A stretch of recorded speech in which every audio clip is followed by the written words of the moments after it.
Selamat pagi dan salam sejahtera untuk kita semua. Selamat pagi untuk seluruh siswa kami di kelas 10. Oke, minggu lalu kita sudah ulangan harian pertama. Jadi sekarang kita melanjutkan materi kita ke bab kedua. Ya, kalian bisa membuka bukunya halaman 38. Oke, halaman 38. Ini dia. Pokok kaidah fundamental bangsaku. A. Mewujudkan rasa syukur atas kemerdekaan. Sekarang banyak sekali generasi-generasi muda yang kurang menghargai atau kurang mensyukuri kemerdekaan yang sudah diraih oleh negara tersebut.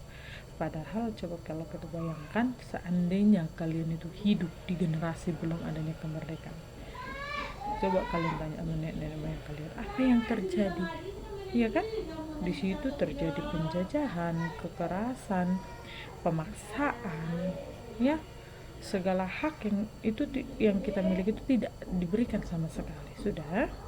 Jadi sudah sepatutnya kita itu lebih mensyukuri kemerdekaan itu. Oke. Nih. Mensyukuri rasa kemerdekaan. Ini dia. Proklamasi Kemerdekaan Indonesia pada 17 Agustus 1945 merupakan sumber hukum bagi pembentukan Negara Kesatuan Republik Indonesia.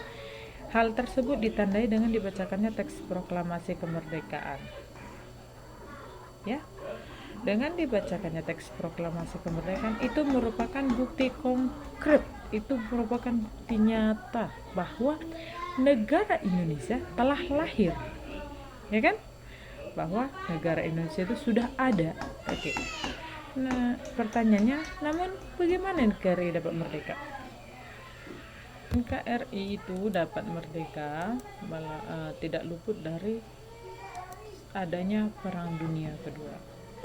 Perang Dunia Kedua apa itu, Ibu? Perang Dunia Kedua yang dilakukan oleh Sekutu dan Jepang. Ini dia.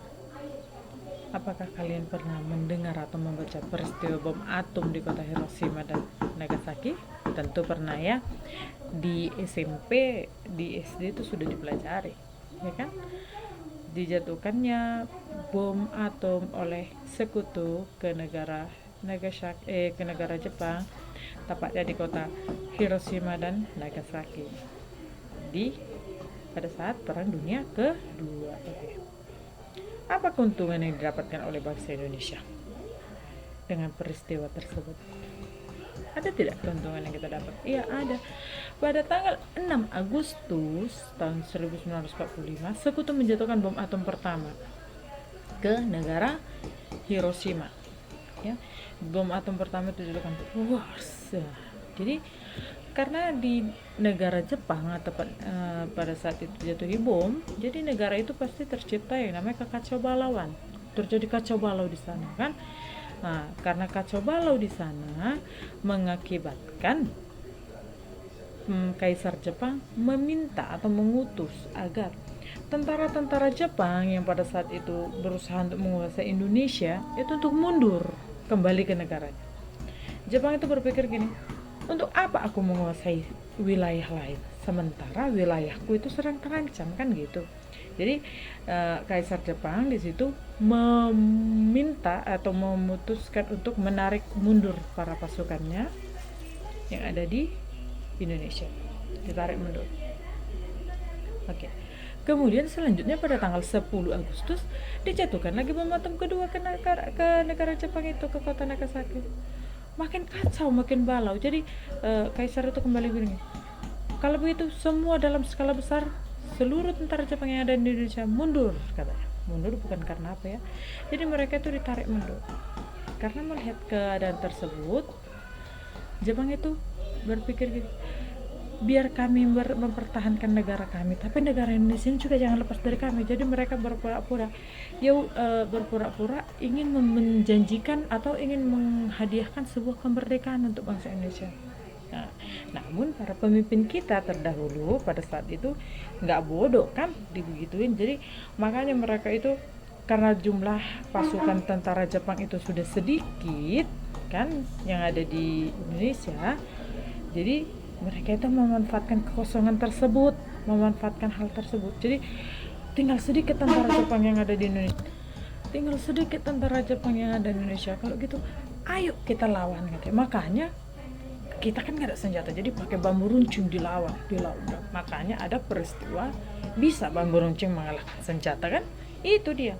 Sudah diusir paksa, disuruh pulang itu Jepang. Pulang ke Jepang, pulang ke negaramu kan gitu. Jadi sudah terjadi seperti itu. Kemudian pada tanggal 15 Agustus semua Insinyur Soekarno dan pendiri-pendiri negara itu melakukan apa? Dipaksa oleh kaum pemuda untuk memproklamasikan kemerdekaan. Sehingga pada tanggal 17 Agustus, tepatnya hari Jumat tahun 1945, Insinyur Soekarno memproklamasikan kemerdekaan Indonesia. Makanya lahirlah di situ bangsa Indonesia, iya kan? Namun lahirnya bangsa di sini, negara Indonesia lahir itu berkat perjuangan dari para pendiri negara, bukan berdasarkan janji yang tadi dikemukakan oleh Jepang. Sudah? Oke. Selanjutnya. Jadi setelah kita mengetahui sejarah singkat kemerdekaan Indonesia itu, ada baiknya sebagai warga negara kita menciptakan rasa syukur atas proklamasi yang sudah didapatkan oleh negara Indonesia melalui perjuangan dari para pendiri negara kita. Ini dia. Hal apa saja yang dapat kita lakukan, Ibu? Yang pertama, mengisi kemerdekaan dengan kemampuan, keahlian, dengan hal-hal yang positif. Yang kedua, meneruskan cita-cita bangsa Indonesia. Yang ketiga, meningkatkan sikap toleran dan kerjasama dengan sesama atau dengan orang lain, baik itu beda agama, beda suku, beda budaya. Yang keempat, berkorban demi kepentingan bersama. Di sini tidak egois. Yang kelima, memperkuat sendi-sendi kehidupan. Oke. Selain itu juga rasa syukur negara Indonesia itu juga tertuang di dalam teks pembukaan Undang-Undang Dasar tahun 1945. Oke, jadi sekarang sebagai tugasnya untuk seluruh siswa-siswi kami, silakan kalian membuat video pengucapan teks pembukaan Undang-Undang Dasar tahun 1945 dengan menggunakan pakaian seragam sekolah. Sekali lagi saya ulangi, mengucapkan teks pembukaan Undang-Undang Dasar tahun 1945 dengan menggunakan pakaian seragam sekolah. Oke, demikian pembelajaran kita hari ini. Selamat pagi dan salam sejahtera untuk kita semua dan selamat belajar di rumah.